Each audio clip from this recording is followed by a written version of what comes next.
I'm Jon Kruithof, and I am currently one of two singers in System System, and I'm from Hamilton, Ontario, Canada.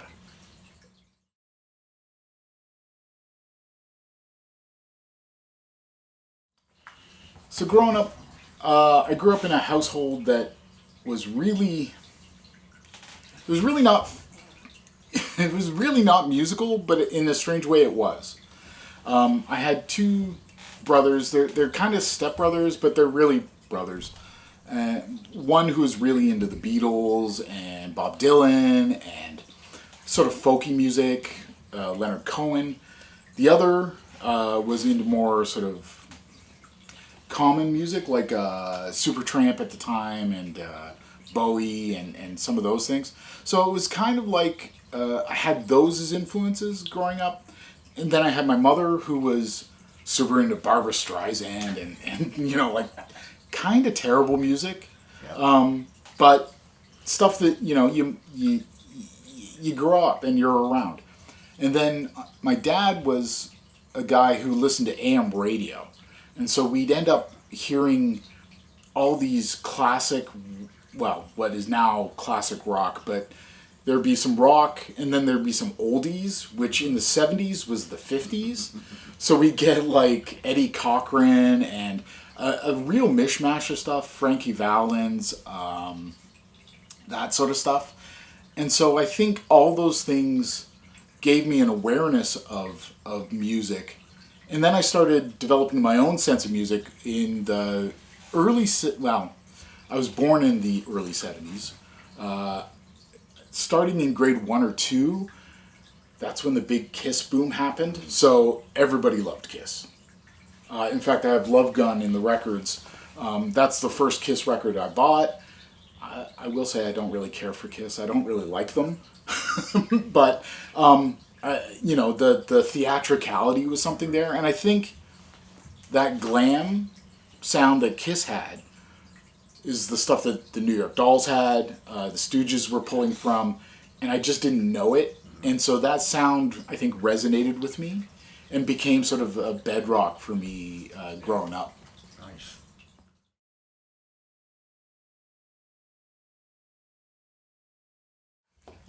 So what got me into punk? And, well, I won't talk about metal because I didn't get into metal, but I did get into hardcore. So the origin story. It's pretty straightforward, kind of. So I got out of, my early days of listening to music, and I was really, really into the Police. And late at night I remember very specifically for some reason, Global TV, they had a live Police show. And in that, I'm 99% sure it was from the Synchronicity tour, and Sting is wearing an English Beat t-shirt. And I was like, that's a cool t-shirt. Who is that band? So I went up to, I think I went to the mall, but maybe I went to Record World. I'm not sure. Anyways, I got an English Beat tape, and I listened to it, and it was good. And I think I still have it in my collection. Except my wife had one as well, so maybe it's hers. I don't know. Anyways, I got this tape, started listening to it, and that would have been around probably, summer of 1986. For me, that was in between grade 8 and grade 9, so I wasn't quite in high school yet, but I was too old for like middle school. If you've been through that time period, it's a big time of change. And so in the summer, my parents would send me to different camps. And one of the camps they sent me to that summer was an acting school camp. Because I was really interested in getting into acting and doing acting and being an actor. I thought maybe that was something I might do with my life. And I ended up kind of going, and I had a good time, and it was great. And the first day, I kind of looked around. There's like nobody my age here, except for that guy over there. He's kind of a weirdo. Turned out to be this guy Bilbo Pointer, who literally introduced me to punk. So Bilbo and I became really good friends because he ended up having an English Beat T-shirt, and I was like, "There's my opening. I can finally talk to this guy who's like maybe I'm a little scared of, maybe." And so we started talking, and we found out that we had a bunch in common. And he's like, "Oh, if you like the English Beat, you might like the Clash, and you might like this other band, the Dead Kennedys." And that band really kind of like intrigued me. So one lunch break, we, instead of having lunch in the theater camp, we went out downtown to Record World, and I went in and I bought "Give Me Convenience" or "Give Me Death" with the floppy flexi and everything. And I spent like some of the lunch looking at the booklet, took it home, played it, and that was it. It was over. That was my introduction to punk.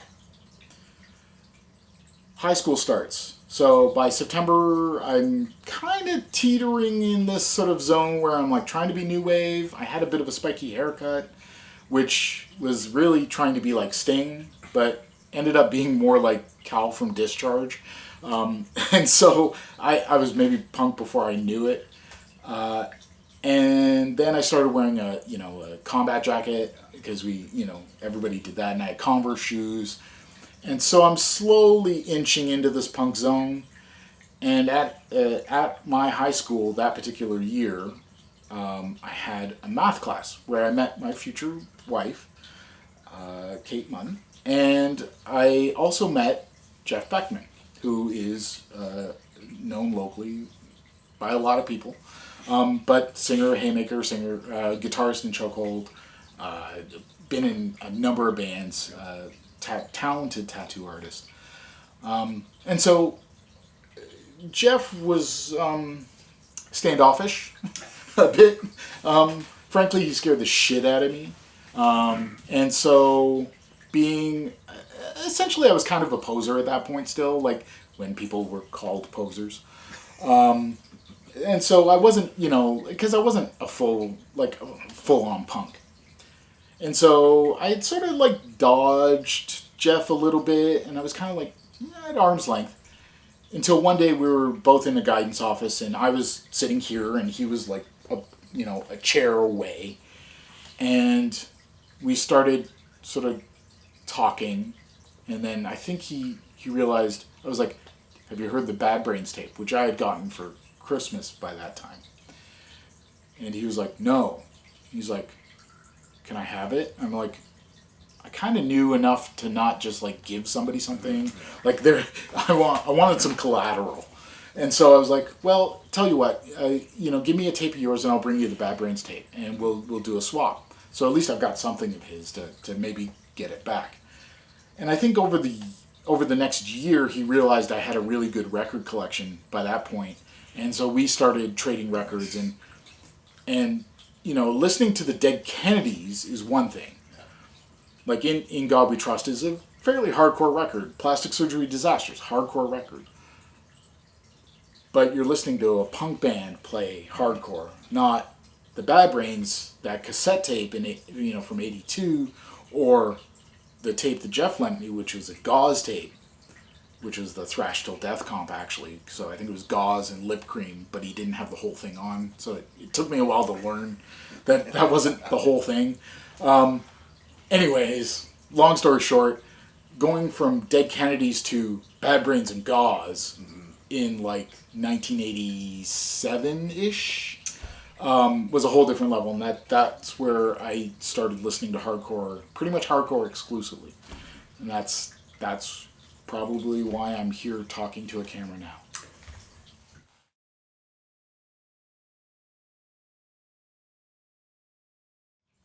Okay, so I've never been to a concert. Like, if you think of a concert as an arena thing. So I don't really have one of those. Although I guess you could say, like, I saw stuff at the concert hall and I saw stuff at like the Festival of Friends and shit like that. So you might consider that a concert. I don't know what the first one of those would be. My first show, which has a bit of an asterisk. Actually, it has a whole giant asterisk on it. So in 1986, it's December-ish. I'm shopping for Christmas presents for my parents and my family. and I've got like, $20 or $30, and I spend probably $20 of it, and then I go to Record World because that's what I did. I probably got given like $30 to go buy presents, and well, I'm gonna buy myself a present. It's still present. It's still present, and nobody will know. So I'm flipping through Record World, and the clerk, I forget his name, but he was the one male clerk, and he said to me, "Hey, kid." And I was like, "Yeah," or probably was like, "Yeah," but he basically said, "Did you know there's a show on tonight?"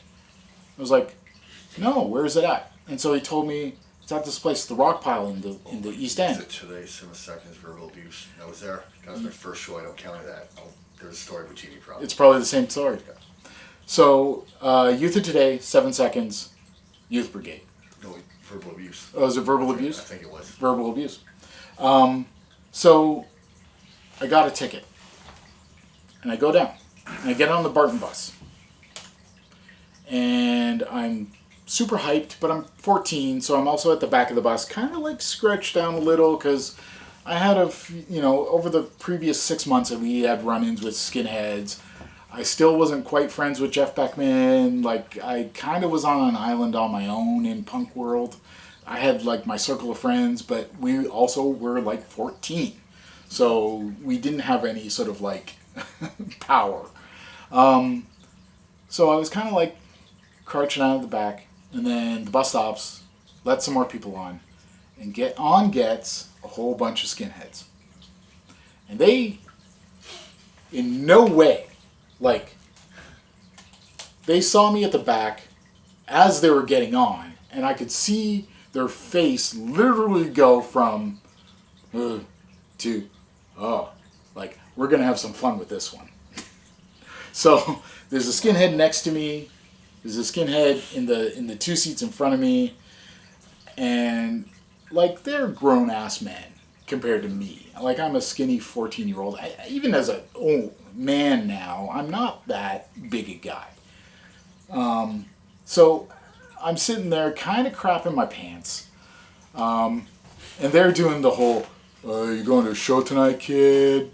Hey, kid. What boots are you wearing, kid? And it's like, I'm like, oh, fuck, I'm so fucked. No, I'm going home. I live in Stony Creek. And they're like, oh, yeah, where are you getting off the bus, eh? And so I knew the bus route well enough. So I knew I can just, wait them out. So they're, roughing me up, and the bus driver's giving them shit. They're like, fuck you, bus driver. And so they get off and go to the rock, to the show.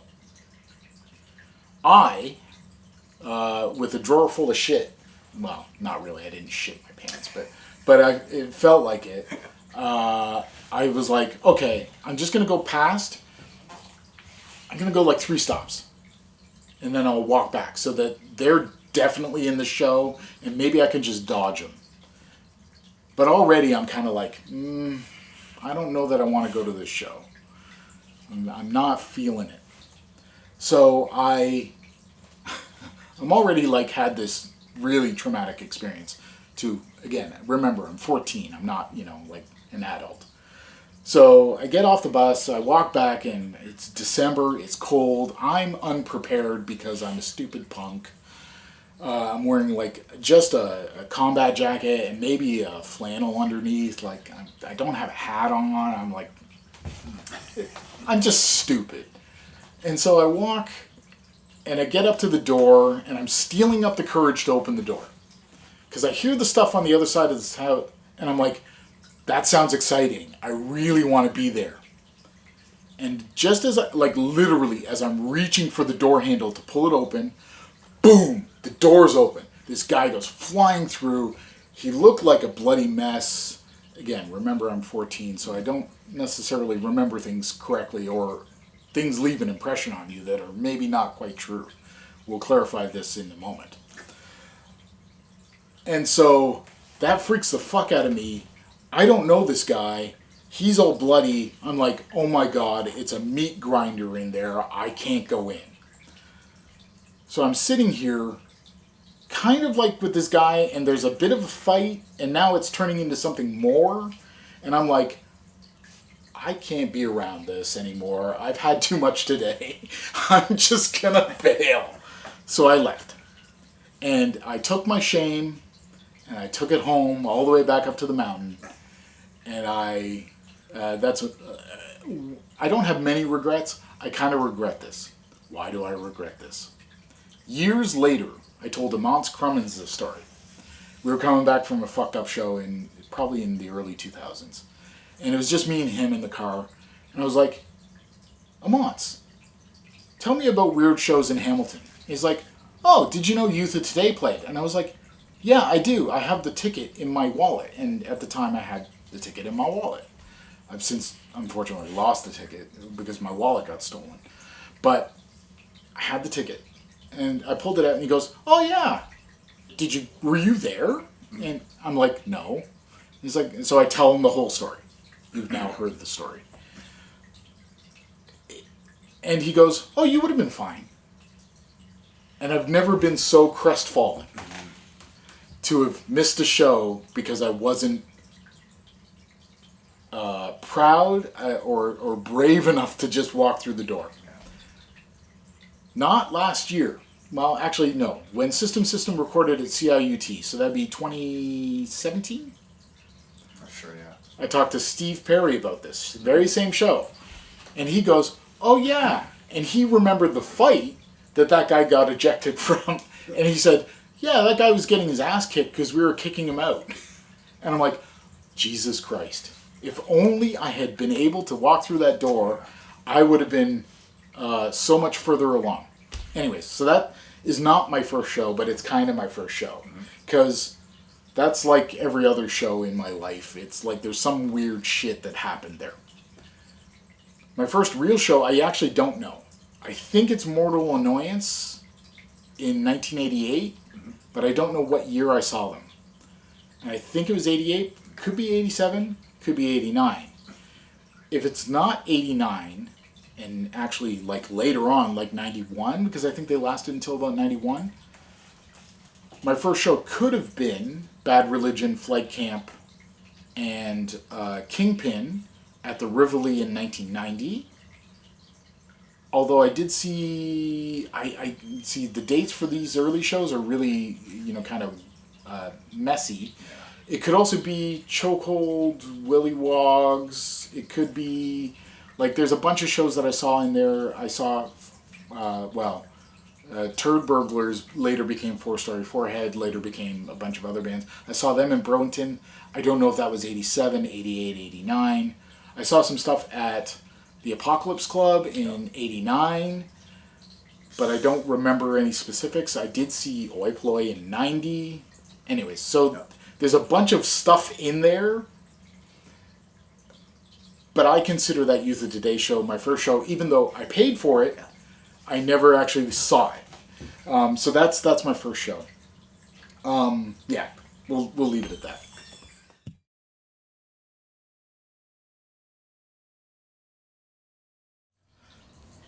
Favorite shows.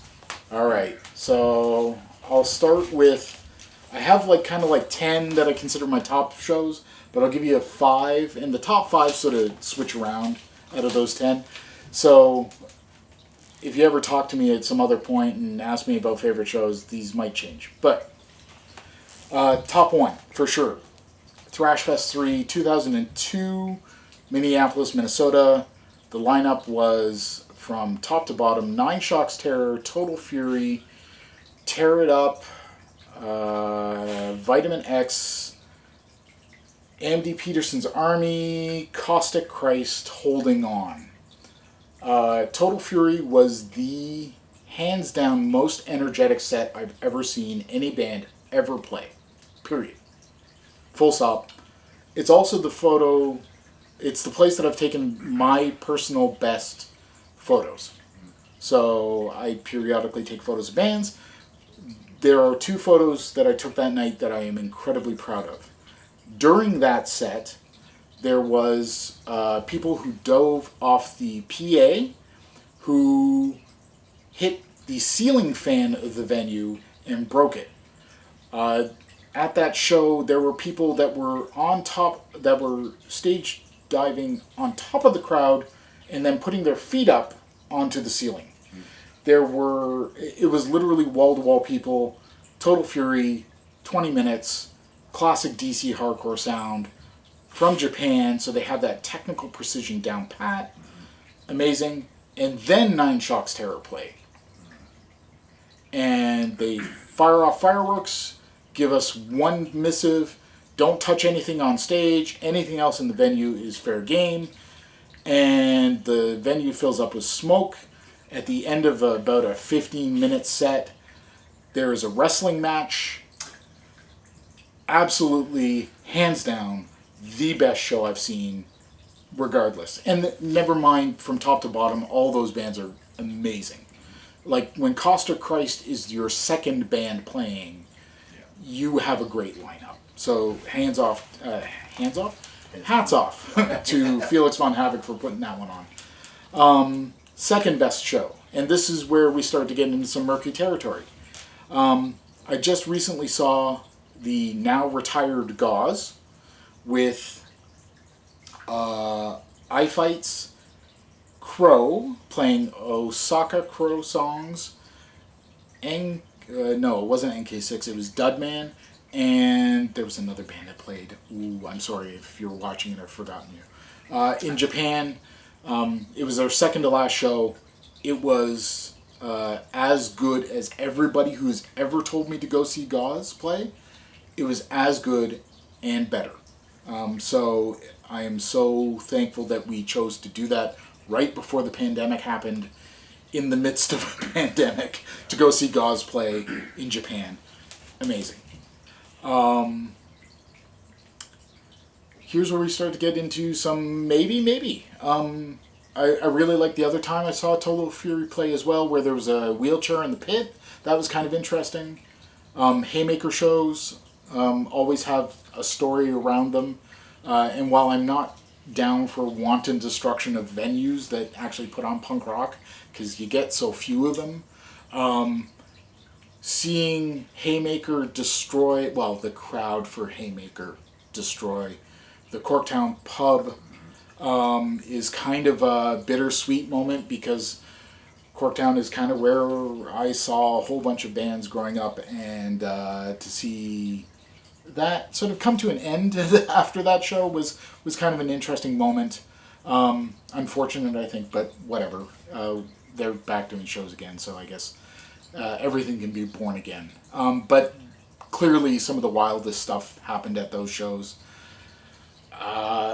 Born Against, Rorschach, Anti-Schism, Rabid Defiance, One Blood in 1991 is the second show I put on. The other good show was Oi Polloi, Four Story Forehead, One Blood, and Noise Floor from Kitchener-Waterloo. And I put that on above, it was basically a recording studio that used to be a wrestling studio. There was some weirdness, but it was in Hamilton. It actually happened. So if you don't believe it, that was the first show I put on as a youth. And it was, frankly, friggin' amazing. The 1991 show with Born Against, I should say, I didn't put on alone. I put on with Bilbo Pointer. So many congrats to him too. He did a lot of the heavy lifting, because I was burnt out, because the year before we did Oi Polloi, and it was like, shows were always a hassle. So those are kind of like the top four. The fifth could be a number of shows. I really like, there was a Fucked Up Halloween show that I really liked, where Fucked Up ended up with pumpkins on their heads. I think Piss Jeans played that one, Brain Handle, a ton of great bands there. I could probably mention some of the amazing shows that I saw in Austin. I'll pick one.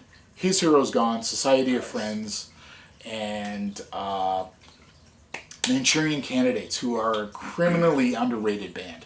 If you learn of one band from this thing, please go listen to Manchurian Candidates. Find a record of theirs. They were fucking amazing. So yeah, those are probably my top. I probably would squeeze 10 into 5, but whatever.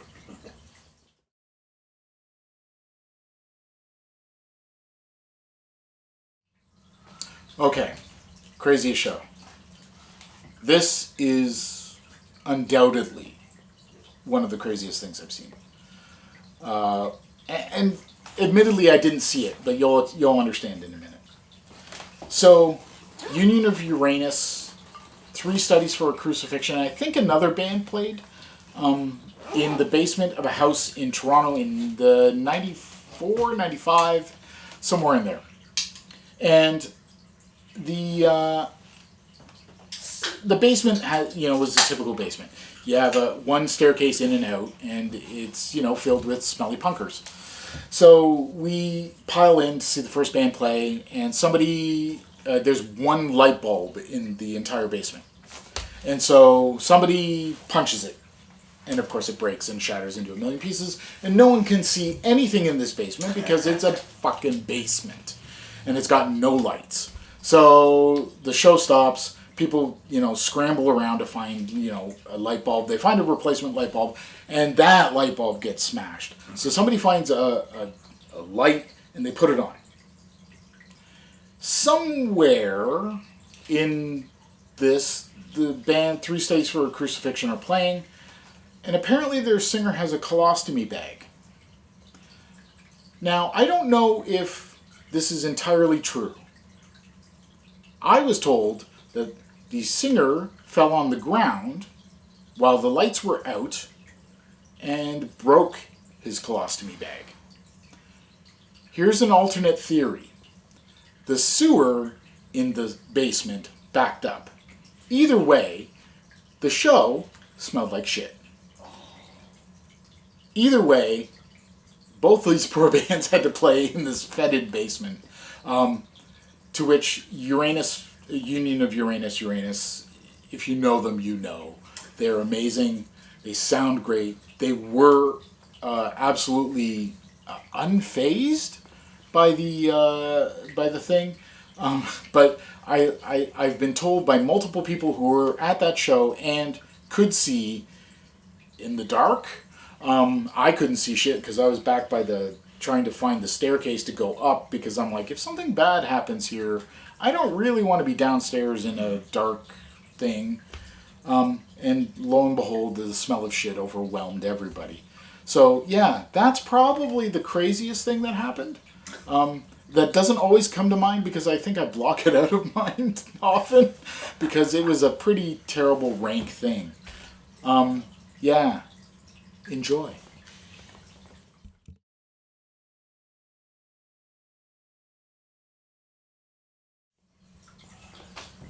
Well, it depends on how far back you want to go with bands. So I'll go deep and nerdy, because that's kind of what people like. Deep and nerdy. That's my middle name. So, first band I was in was a pre-Chokehold band with Jeff Beckman. And it was what the West Coast would call a fuck band. And that's just a band that you do it for fun, and it's like kind of bullshit. So it didn't really have a name. It had about 12 different names. But the best name that it was Down Twisted. But there was another one. And so Jeff and I swapped out singing duties. And I played bass on some songs. He played bass on some songs. They're terrible. They're terrible songs. The only reason that band is even consequential at all to talk about was because literally that band's nucleus, which was Jeff, really, became Chokehold. Because we literally took the equipment that we were using to practice on to Jeff's house, and that night Logan was there, Matt was there, and Jeff was there. And they started Sandy? Chokehold. I think Sandy might have even been there. I don't remember. I was there. I hung out. There was a bunch of people there. It was kind of like a party, but it was straight edge, so there was no party. And then we ended up hanging out in Jeff's backyard. So that was the start of Chokehold. I was not part of that, really. Kind of. I played bass a little bit, and I think Jeff was trying to figure out, is there a bassist that we can use that would play these songs? So I don't think it was Chokehold, but it was kind of Chokehold. The next band I was in, which happened kind of shortly after that, around the same time-ish, was a band that I was in called Cause, which was, again, inconsequential band, except for the fact that the drummer and the bassist later went on to be in Burst of Silence. Nice. So that was a pre-Burst of Silence band. Kurt and Zach were, great people, great musicians, and we played one show. That's about it. I don't even know what year we played. God, was it 89, maybe 90? It was high school. No, it wouldn't have been 90. Well, it might have been 1990. Anyways, after that, I wasn't in really bands much. I did some stuff with some other people. We played, like little shows. There was a band called Anxiety that was a thing. We played 2 shows with the Satan Entras and one with, I forget the other show, but one was with Chokehold at the Corktown. I probably have a flyer for it in my massive flyer collection. And that didn't do much. We did a demo, we put it out, and that was kind of the end of that. Then I moved to Texas. I played in a band there called the Men of 1864, which was supposed to play a show the night we were leaving Texas to come back home. But we never ended up, there was some kerfuffle. Our drummer got into a fight with a taxi cab. So it just didn't work out. Life gets in the way sometimes. When I came back, I hooked up with Phil Fader, who notorious local, great guy, had a million ideas. And so we started what ended up becoming Black Eyes Club, which was with Grant Coates and Robbie, I'm forgetting Robbie's last name, Campbell, and Keith Lacoste. And so I was singing in that. I think that's some of the best stuff I've ever done, which probably, except for the current stuff that I'm doing. But I think I'm really proud of the work that we did there. And we played 6 shows with that band over 3 years. I think we coined the phrase fine art of fucking up because we fucked up everything we did. We had incredibly bad luck. We had incredibly bad times. It was incredibly frustrating, that band. But there's something to be said there about that band. And then I said, I'm not being in any more fucking bands. And then I got immediately into another band, which started out as a band called Non-Believers, but ended up kind of morphing into what ended up as System.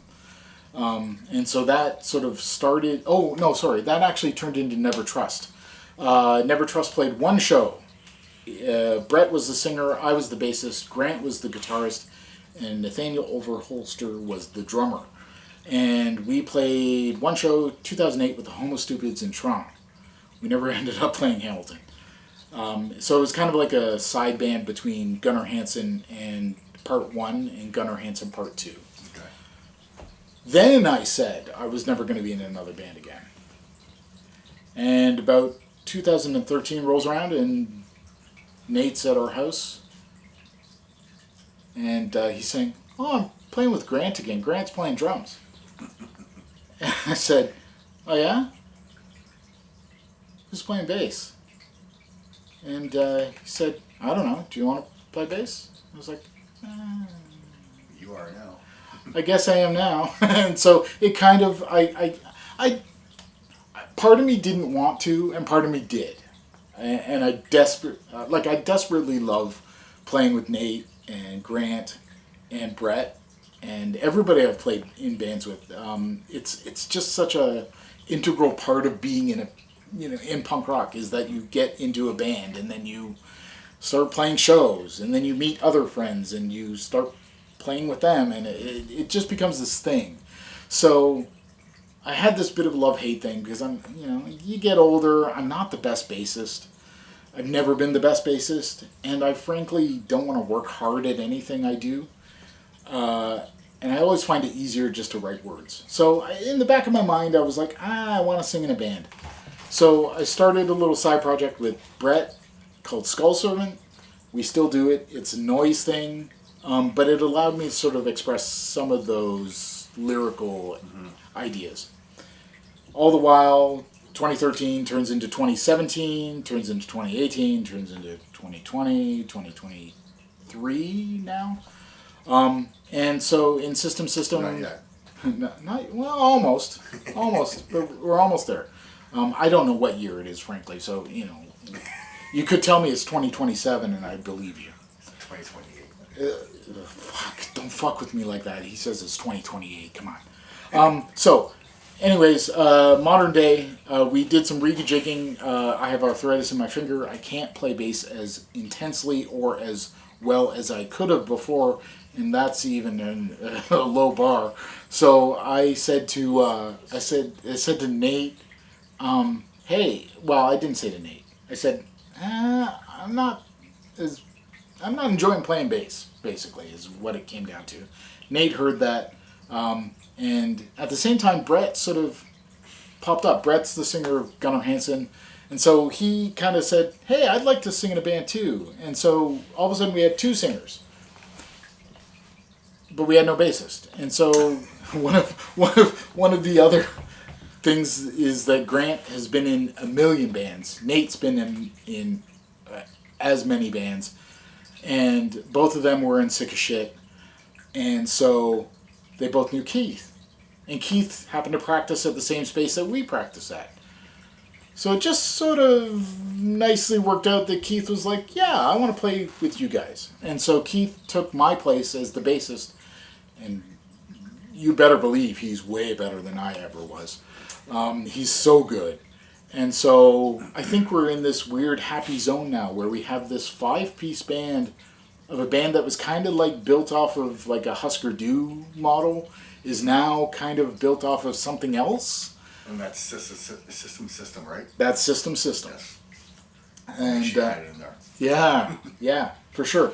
And so that's where we're at. And System will probably never break up because we're too stubborn to give up. That's where we're at.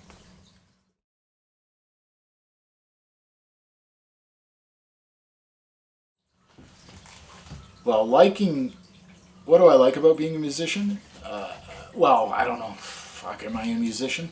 That's a deep and difficult question, my friend. But for the most part, the things that I like about doing music is that it provides you an expression, and writing lyrics is, I think, my strength. I take a lot of time to craft them.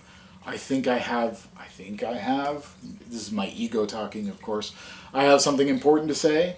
So, and I hope that if you think you have something important to say, you should be in a band too.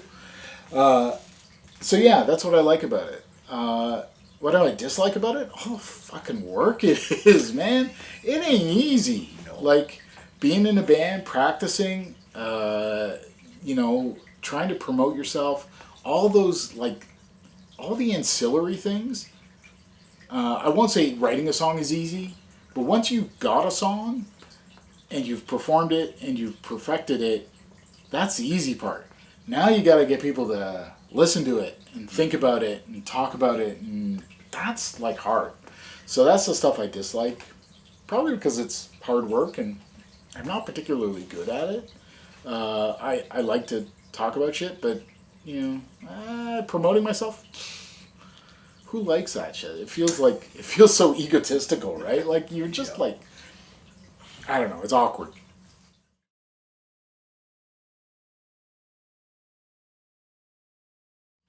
Favorite food? Well, I would be remiss if I didn't mention my ultimate trash food, which is Taco Bell. I'll eat anything off the menu there.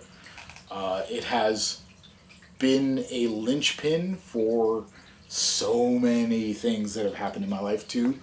The food we ate when I proposed, to the food I ate when we got married. I think we had it when we got back from our evening of regalement.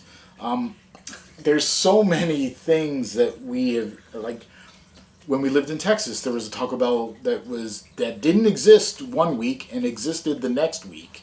Mighty And Taco. Yeah, and well, Mighty Taco in Buffalo, Yeah. like tacos are like the thing. Although burritos come a quick and close second. Although there's, pad thai, Japanese food, there's like so many good fried things. And this is body by fried things. So how can you deny hamburgers? Like, is there a favorite food? I could talk more about food than I could talk about music, so I'm going to shut up there.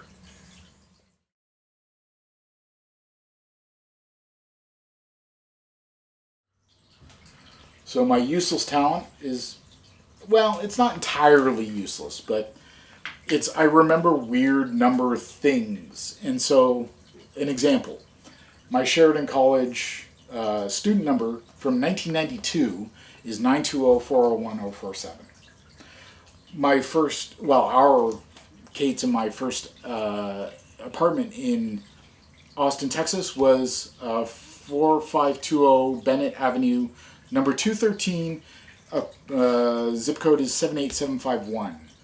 The address of CBGB's is 315 Bowery in New York City, New York. I don't know the postal code. I never knew the zip code of it. But I know weird addresses, phone numbers, student numbers, things that probably have no real relevance. I can recall them like that. So if you want to, here's another one that's kind of just out of the blue. Jockey Club from Newport, Kentucky is 633 York Street. Why the fuck do I know that? I don't know. But that's the kind of shit that gets stuck in my head. Okay. Hey, I want to say thank you to you for watching. To you, Steve, for doing this, and Stronger Than Ever videos for fucking doing like live videos. You've shot System, you've shot Sick as Shit, you've shot all my friends' bands, and you're going to continue to shoot my friends' bands. So it is a huge help to us because we don't play out a lot, and you get to see us for free. So maybe you come around and maybe you throw Steve a beer the next time you see him. And if you don't know who he is, ask around, because goddamn it, we all know who he is, and we love what he does.